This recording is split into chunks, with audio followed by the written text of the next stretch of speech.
സഹോദരന്മാരെ, സുഹൃത്തുക്കളെ, ഇന്നലെ സോഷ്യൽ മീഡിയയിൽ മെയിനായ ഒരു വിഷയം എന്ന് പറയുന്നത് നമ്മുടെ PV അൻവറിനെതിരെ ജയശങ്കർ നടത്തിയ പരാമർശവും അതിനെതിരെ ആഞ്ഞടിച്ചുകൊണ്ട് PV അൻവർ മണിക്കൂറുകൾക്കകം ഒരു വീഡിയോ ചെയ്തതുമായിരുന്നു.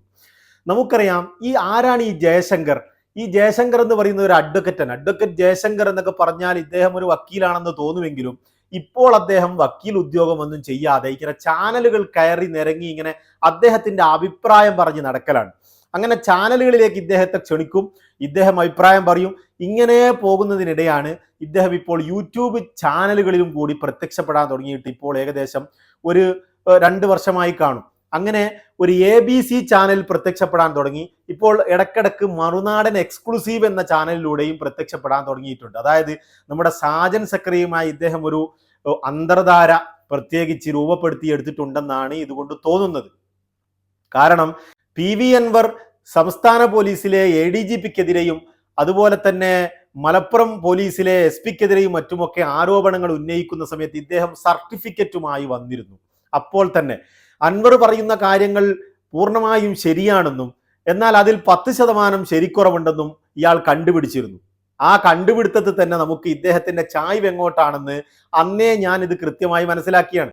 ഇദ്ദേഹം പറയുന്നത്, അൻവർ പറയുന്നതിൽ സാജൻ സക്കരിയയെ ADGP പിടിക്കാതെ സക്കരിയയെ സംരക്ഷിച്ചു എന്ന് പറയുന്നത് കളവാണെന്നും അതുപോലെ തന്നെ ജയശങ്കർ പൂരം കലക്കാൻ നേതൃത്വം കൊടുത്തു, തൃശ്ശൂർ പൂരം കലക്കാൻ നേതൃത്വം കൊടുത്തു എന്നത് പറയുന്നതും കളവാണ്. കാരണം ഇത് രണ്ടും സംഘികളുമായി ബന്ധപ്പെട്ട വിഷയങ്ങളാണ്. ഒന്ന്, ഇദ്ദേഹം സാജൻ സക്രിയയുമായി അന്തർധാരയുണ്ട്, സക്രിയയുടെ ചാനലിൽ ഇടക്കിടക്ക് വന്നിരിക്കേണ്ടതാണ്. അദ്ദേഹത്തിന്റെ അഭിപ്രായം എങ്ങനെ പറയണമെന്ന് സാജൻ സക്രിയ പറഞ്ഞു കൊടുക്കുമല്ലോ. അപ്പോൾ അദ്ദേഹത്തിന്റെ ചാനലിൽ പോയി ഇരുന്ന് കാശ് വാങ്ങുന്ന ആളായതുകൊണ്ട് തന്നെ സാജൻ സക്രിയയെ പിടിക്കാനൊക്കെ ശ്രമിച്ചിട്ടുണ്ട്. അത് സക്രിയയെ കിട്ടാനിട്ടാണ്. അങ്ങനെയൊന്നും നടന്നിട്ടില്ല. അതിന്റെ പേര് അന്വേഷണം നടക്കണ്ട എന്ന് അദ്ദേഹം അഭിപ്രായം പറഞ്ഞ് തീരുമാനിക്കുകയാണ്. അതുപോലെ തന്നെ നമ്മുടെ സുരേഷ് ഗോപിയുടെ വിജയം, BJPയുടെ ഏക കേരളത്തിലെ MP ആണല്ലോ, അതിന്റെ പൂരം കലക്കി. അതിനും എന്തില്ല, ഈ നമ്മുടെ ADGPക്ക് പങ്കില്ല എന്ന് നമ്മുടെ ഈ ജയശങ്കർ അങ്ങ് അഭിപ്രായപ്പെടുകയാണ്. അപ്പോ സംഘികളുമായി ബന്ധപ്പെട്ടതിലൊക്കെ അൻവറിന് തെറ്റുപറ്റിയിട്ടുണ്ടെന്നും അതിലൊന്നും അന്വേഷിച്ചു പോകണ്ടെന്നും ബാക്കി കാര്യങ്ങളൊക്കെ ശരിയാണെന്നും ഇദ്ദേഹം ഒരു സർട്ടിഫിക്കറ്റ് അങ്ങ് കൊടുക്കുകയാണ്. മനസ്സിലായില്ലേ? അപ്പോ ഇദ്ദേഹത്തിന് എന്ത് കാര്യവും അഭിപ്രായം പറഞ്ഞ് അങ്ങ് തീരുമാനിച്ചു കളയാം. ഞാൻ അഭിപ്രായം പറഞ്ഞാൽ വലിയ സംഭവമാണെന്ന് ഇദ്ദേഹത്തിന് ഇപ്പോൾ തോന്നിയതിന്റെ പേരിലാണ് ഈ അൻവർ അല്ലെങ്കിൽ KT ജലീലും അൻവറും അങ്ങനെ തുടങ്ങിയുള്ളവർക്ക് മതരാഷ്ട്രവാദികളാണെന്നും മതതീവ്രവാദികളാണെന്നും ഇവരുടെയൊക്കെ ഉദ്ദേശം മാറ്റമാണെന്നും ഞാൻ എപ്പോഴും പിണറായിയെ എതിർക്കുന്ന ആളാണെന്നും എന്നാൽ ഇപ്പോൾ പിണറായിക്കെതിരെ വന്ന ആളുകൾ അവരാരാണ്? അവര് ഈ പിണറായിയേക്കാൾ വെച്ച് നോക്കുമ്പോൾ വളരെ മോശപ്പെട്ട ആളുകളാണെന്നും അവർ മതരാഷ്ട്രവാദികളാണെന്നും ഒക്കെ പറഞ്ഞുകൊണ്ട് നമ്മുടെ മറുനാടൻ സാജന്റെ ചാനലിലൂടെ, മറുനാടൻ എക്സ്ക്ലൂസീവ് എന്ന് പറയുന്ന ചാനലിലൂടെ ഇന്നലെ രംഗപ്രവേശനം നടത്തിയത്. അതാണ് നമ്മുടെ അൻവർ പറഞ്ഞത്. ഒരു ബക്കറ്റ് മാലിന്യവുമായി ഞാനങ്ങ് വരും, പൊതുജനങ്ങൾക്കിടയിൽ മാപ്പ് പറഞ്ഞിട്ടില്ലെങ്കിൽ മാലിന്യം തലയിൽ കൂടി ഒഴിക്കുമെന്നാണ് ജയശങ്കറിനോട് പറഞ്ഞത്. ഏതായാലും സോഷ്യൽ മീഡിയ പറയുന്നത് ജയശങ്കറിന് കിട്ടേണ്ട മറുപടി തന്നെയാണ് കിട്ടിയത്. കാരണം ഇദ്ദേഹത്തിന് ഇപ്പൊ തോന്നുകയാണ്, ഞാൻ ഒരു അഭിപ്രായം അങ്ങ് പറഞ്ഞാൽ, ഞാനൊരു ചാനലിൽ പോയി ഇരുന്ന്, അതുപോലെ എൻ്റെ ചാനലുകളിൽ, യൂട്യൂബ് ചാനലുകളിലും അതുപോലെ മുഖ്യധാരാ മാധ്യമങ്ങളിലും ഒക്കെ പോയിരുന്ന് ഞാനങ്ങ് അഭിപ്രായം പറഞ്ഞു കളഞ്ഞാൽ അങ്ങനെ തന്നെ അങ്ങ് ആകും എന്നൊരു തോന്നൽ മൂപ്പർക്ക് വന്നിട്ടുണ്ട്. അൻവറിനെ സംബന്ധിച്ച് പ്രത്യേകിച്ച് പറയേണ്ടതില്ല. അദ്ദേഹം ഒഴിക്കുമെന്ന് പറഞ്ഞാൽ ഒഴിക്കുമെന്ന് തന്നെയാണ് സോഷ്യൽ മീഡിയയും എൻ്റെയും അഭിപ്രായം. കാരണം മാപ്പ് പറയലാണ് ഇദ്ദേഹത്തിന് നല്ലത്. അദ്ദേഹം ഇപ്പോൾ പോരാടുന്നത് ആരോടാണെന്ന് നമുക്ക് ഓർമ്മ വേണം. സാക്ഷാൽ മുഖ്യമന്ത്രി സംരക്ഷിക്കുന്ന ആളുകളോടാണ് അൻവർ ഇപ്പോൾ പോരാടുന്നത്. നമുക്കറിയാം, ADGPയും അതുപോലെ സംസ്ഥാന പോലീസിലെ ഉന്നത ഉദ്യോഗസ്ഥർക്കെതിരെ ഒരു സാധാരണ MLA ഇത്തരത്തിൽ പോരാടണമെങ്കിൽ അദ്ദേഹത്തിന്റെ ശക്തിയും ബലവും എത്രയാണ്. അതുപോലെ തന്നെ ഈ ജയശങ്കറിനെ കുറിച്ച് അദ്ദേഹം ഇന്നലെ പറഞ്ഞു കൊടുക്കുന്നുണ്ട്.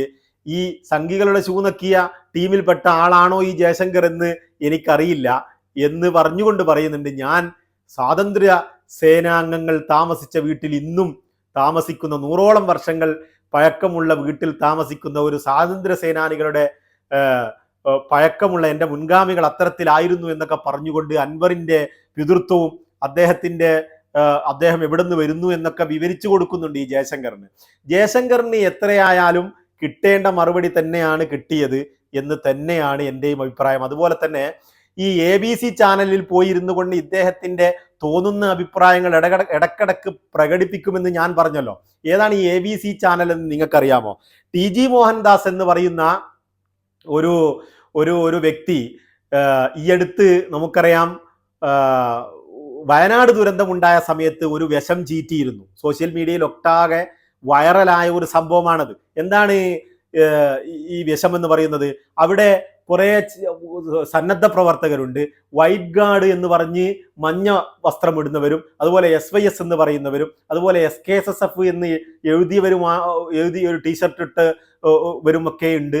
അവരൊന്നും ഈ ഭൂമിയിലേക്ക് പോകുന്നില്ല, അവരൊക്കെ ദൂരെ നിന്നുകൊണ്ട് ഫോട്ടോ എടുക്കുകയാണെന്നൊക്കെ പറഞ്ഞുകൊണ്ട് മുസ്ലിം സമുദായത്തിലെ മാത്രം ഉന്നം വെച്ചുകൊണ്ട് അത്തരത്തിലുള്ള സന്നദ്ധ സംഘടനകളിലെ പ്രവർത്തകർക്കെതിരെ ഒരു വിഷം ചീറ്റിയിരുന്നു ഈ TG മോഹൻദാസ് എന്ന് പറയുന്നത്. ഇദ്ദേഹം വന്നിരിക്കുന്ന ചാനലിലാണ് ഈ ജയശങ്കർ എന്ന് പറയുന്ന ആള് ഇടക്കിടക്ക് പ്രത്യക്ഷപ്പെട്ടുകൊണ്ട് ഈ വിഷം ചീറ്റുന്നത്.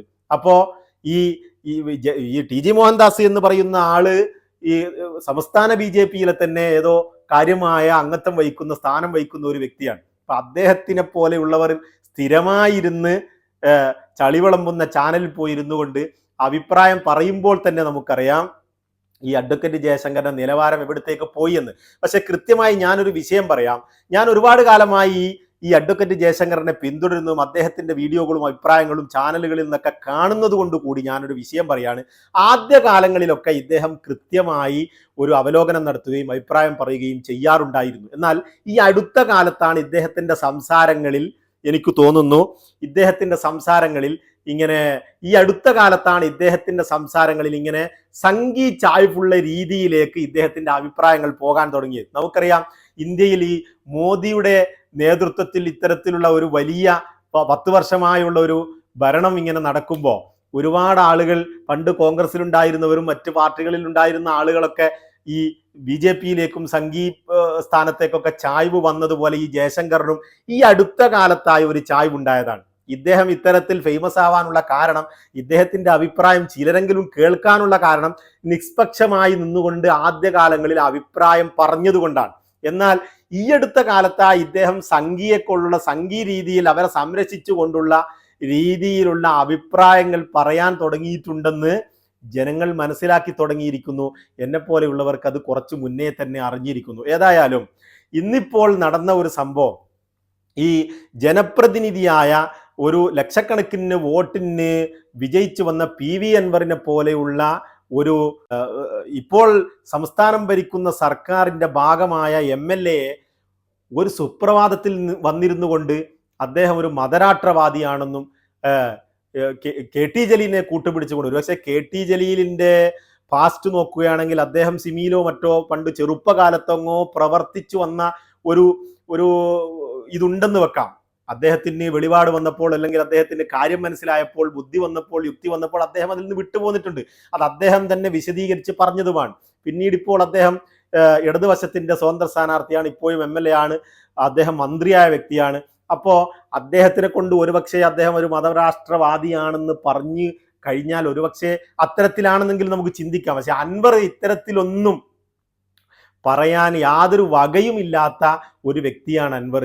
അദ്ദേഹത്തിന്റെ പിതാവിന്റെ പിതാവും ഒക്കെ കോൺഗ്രസ്സുകാരായിരുന്നു, അതുപോലെ സ്വാതന്ത്ര്യ സേനാനികളായിരുന്നു, സ്വാതന്ത്ര്യം കിട്ടിയതിന് ശേഷം കോൺഗ്രസിൽ പ്രവർത്തിക്കുന്ന വ്യക്തികളായിരുന്നു പിതാവൊക്കെ എന്ന് അദ്ദേഹം ഇന്നും പലപ്പോഴും വീഡിയോയിൽ വിശദീകരിച്ചതാണ്. അപ്പൊ അദ്ദേഹത്തെ പോലെയുള്ള ജനങ്ങൾക്കിടയിൽ നിലവാരമുള്ള ഒരു മാന്യനെ ഇപ്പോൾ കത്തി നിൽക്കുന്ന സമയത്ത് അദ്ദേഹം ഒരു വലിയ സംവിധാനത്തിനെതിരെ, ആ സംവിധാനത്തിലെ പുഴുക്കുത്തുകളെ മാറ്റുന്നതിന് വേണ്ടിയ ആ ഒരു കാര്യത്തിൽ ഏർപ്പെട്ടുകൊണ്ട് പോരാടിക്കൊണ്ടിരിക്കുന്നതിന് നടുവിൽ അദ്ദേഹത്തെ ഒരു മതരാഷ്ട്രവാദിയാക്കി അങ്ങ് ചിത്രീകരിച്ച് എന്തെങ്കിലുമൊക്കെ അങ്ങ് ഒരു കുഴപ്പിച്ച് കളയാം, ഒന്നുമല്ലാതെ ആക്കിക്കളയാം എന്ന് ചിന്തിക്കുന്ന ജയശങ്കറിന്റെ അല്പത്തരത്തിനൊന്നും ഇവിടുത്തെ ജനങ്ങളെ കിട്ടില്ല.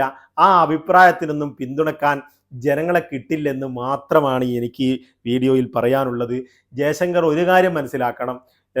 ജയശങ്കർ തിരിയാതെ, അദ്ദേഹം ഒരു ഒന്നാകെ അടച്ചാക്ഷേപിച്ച് ഞാനൊരു സംഘിയാണെന്ന രീതിയിൽ അദ്ദേഹം ഒരിക്കലും അഭിപ്രായം പറയില്ല. ഞാൻ പലപ്പോഴും ശ്രദ്ധിക്കാറുണ്ട്, അദ്ദേഹം അഭിപ്രായം പറയുന്ന സമയത്ത് അറിയാത്ത രീതിയിൽ മെല്ലെ മെല്ലെ കുത്തിവെക്കാനാണ് ഇദ്ദേഹം എപ്പോഴും ശ്രമിക്കാറുള്ളത്. അപ്പോൾ അദ്ദേഹത്തെ ഈയൊരു വാക്കുകൊണ്ട്, ഈയൊരു അൻവറിനെ പിടിച്ച് മതരാഷ്ട്രവാദിയാക്കിയത് കൊണ്ട് തന്നെ അദ്ദേഹത്തിന് പ്രത്യേകം ഒരു തെളിച്ചം വന്നിരിക്കുന്നു. ഒരു സംഘി മുഖച്ഛായ പ്രത്യേകം ഒരു മുഖത്തെഴുതി വെച്ചതുപോലെ ഒരു മുഖാവരണം അദ്ദേഹത്തിന് പുതിയൊരു പേര് ഏതായാലും ഇതുകൊണ്ട് വീണു എന്ന് തന്നെ വേണം പറയാൻ. ഇനിയെങ്കിലും ഇത്തരം ചായ്വോടുകൂടി സംസാരിക്കുന്നതിൽ നിന്ന് മാറി നിന്നാൽ ജയശങ്കറിന് നന്നാവും.